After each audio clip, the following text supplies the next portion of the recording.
Just a week into the marriage, my husband hit me with divorce papers. I could say it was the fastest on record. How should I put an end to this marriage life? In front of the divorce papers, the conclusion I came up with was, my name is Jessica, 28 years old. My husband, Michael, is 4 years older than me. We were coworkers at the same work. Michael is well-educated, handsome, and highly competent at his job. His reputation among our colleagues is excellent, especially amongst the female staffs. He was considered a catch. Michael is so charming today as usual. Absolutely. Even when I make a mistake at work, he never gets angry, but gently corrects me. Why is he so kind? The woman who marries such a man must be equally wonderful. His popularity echoed throughout the office, and at first, I was one of those women. I'm not especially beautiful, nor am I the type to take the initiative with men. On the contrary, I'm a shy person who follows my boss's instructions without any objections. So when he, who is far and away the most popular guy, asked me out, I was taken aback. Why me, when so many other women in the office were after him? I felt mysterious, but of course, there was no reason to refuse. After a year of dating, he proposed to me at a lovely restaurant with a beautiful city view. It was the moment my mundane life dramatically changed. A few days later, I was introduced to his mother, and I realized tearfully, I'm really going to marry this man. My first impression of my mother-in-law was a friendly and kind woman. She smiled warmly at me being nervous and started a conversation. Nice to meet you. You must be Jessica. Yes. Nice to meet you. I always appreciate Michael's help. Haha, don't be so nervous. I'm sorry. It's my first time in such a situation. My son's wife is such a cute lady. I'm also happy. Michael, you found a good woman. To my mother-in-law's words, my husband happily replied, Right? I felt so blessed to become a part of this wonderful family. I genuinely thought so. As the wedding discussions progressed and the date of getting married was set, my husband confessed something to me. Jessica, I've been meaning to tell you that my mom is actually frail. What? Really? She seemed fine when we met before. I guess she was just trying to show her best in front of you. Normally, she barely leaves the house. I see. Did we push her too hard? No, she's fine. But there's something I'm a bit worried about. When I asked my concerned husband, what is it, he seriously asked me, Jessica, I beg you, please live with me at my parents' house. What? Why all of a sudden? I can't leave my frail mother alone. I know it might be a burden, but I can't stand to leave my mom living alone anymore. Michael.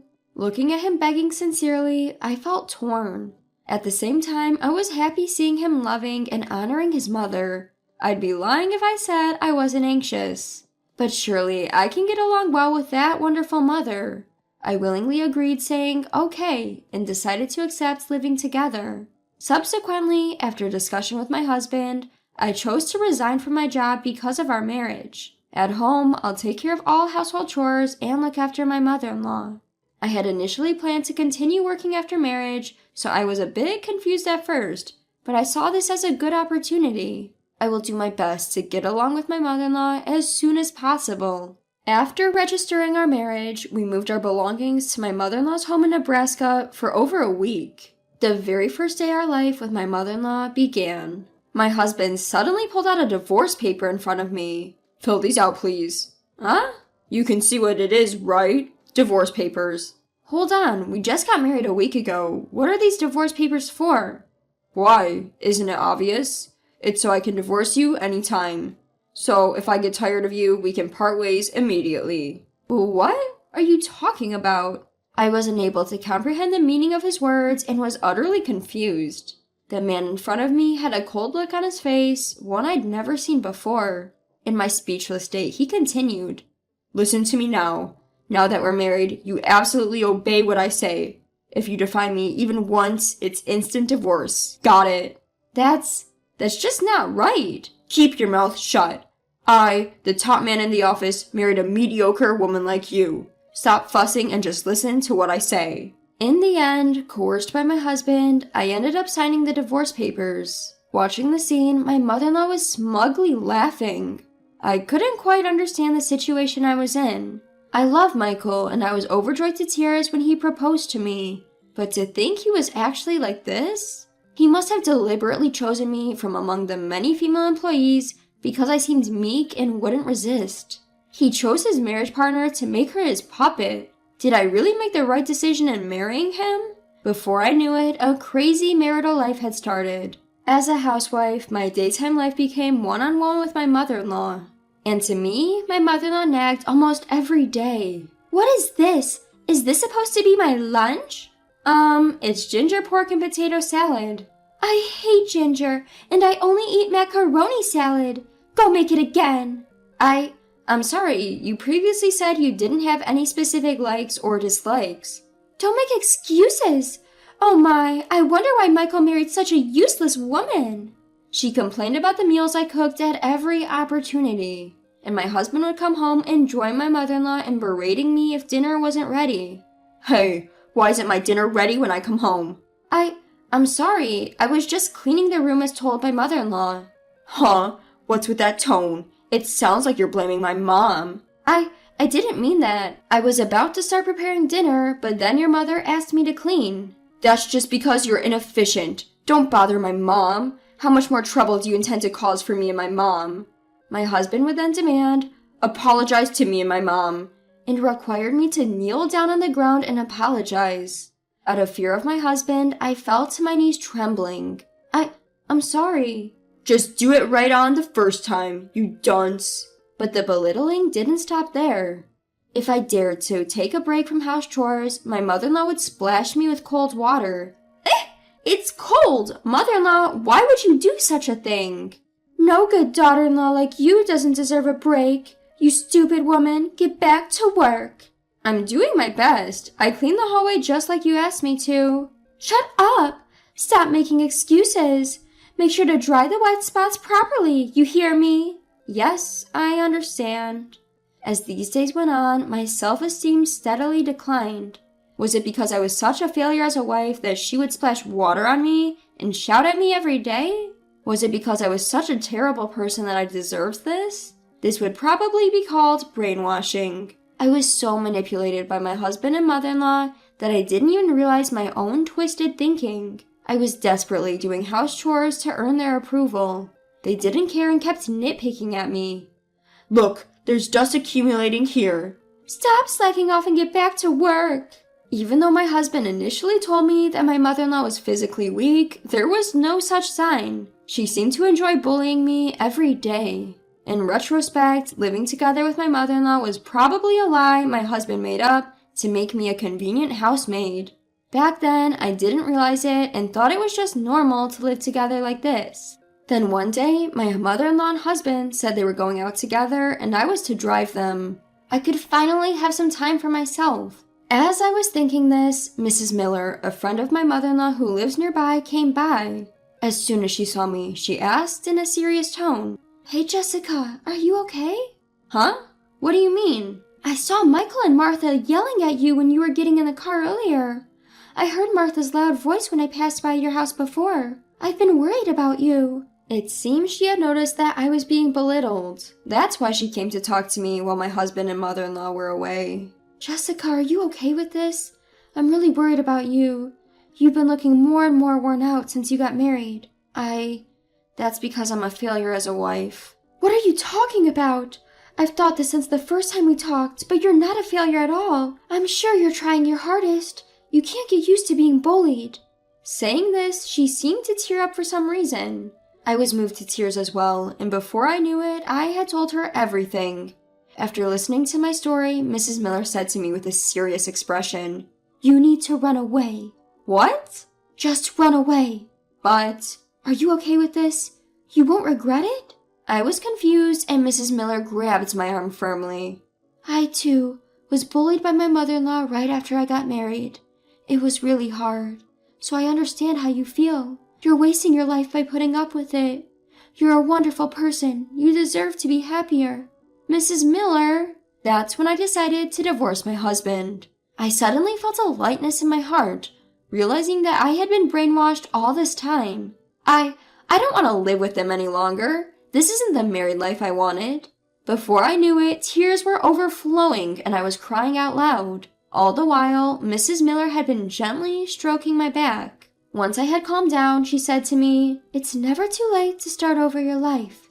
"Yes, thank you, Mrs. Miller." Soon after, I quickly packed up my belongings and left the house without telling my husband or my mother-in-law.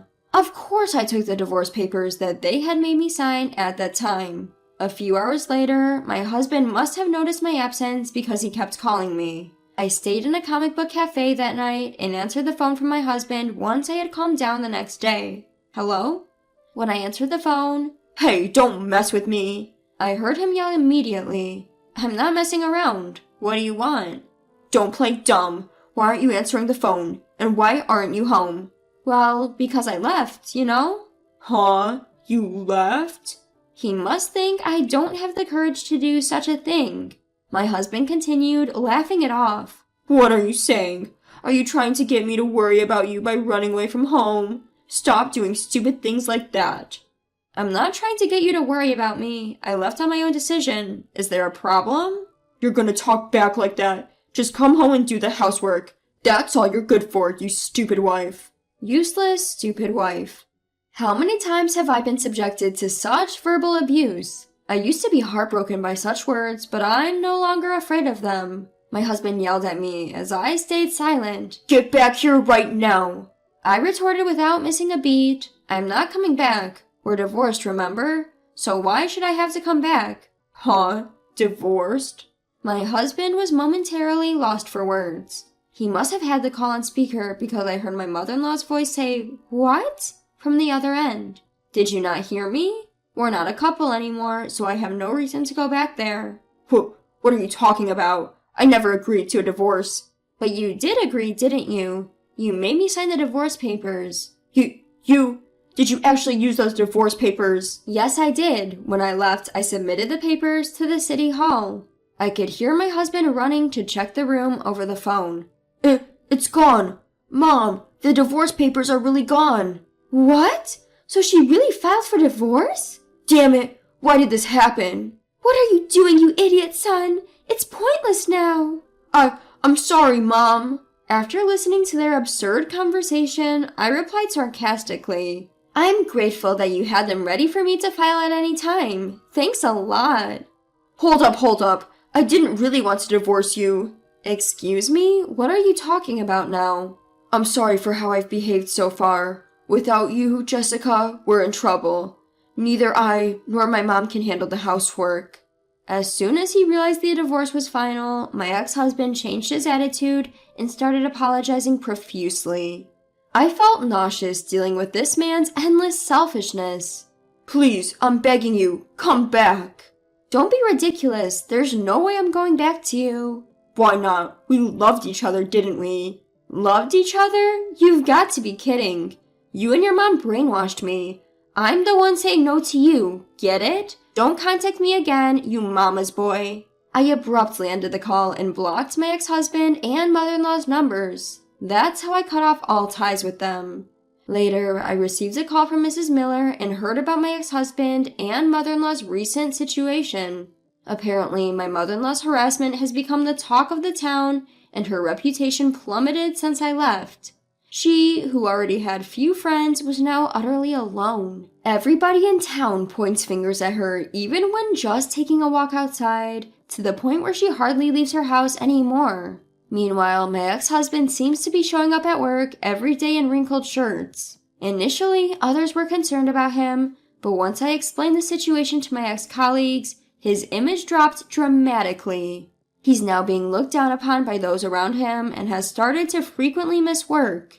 I'm sure it's only a matter of time before he quits. This is the end of a man who used to be so popular with the female staff. I can't stop laughing. In the meantime, I found a job at a company through Mrs. Miller's connections. There's a lot to learn, but I'm enjoying my work at my new company. I can't thank her enough. "Jessica, I found a really good cake shop. Do you want to go sometime?" "Really? I'd love to." I continued to keep in touch with Mrs. Miller. I will definitely repay her for helping me out of my darkest times. With that in mind, I'm feeling grateful every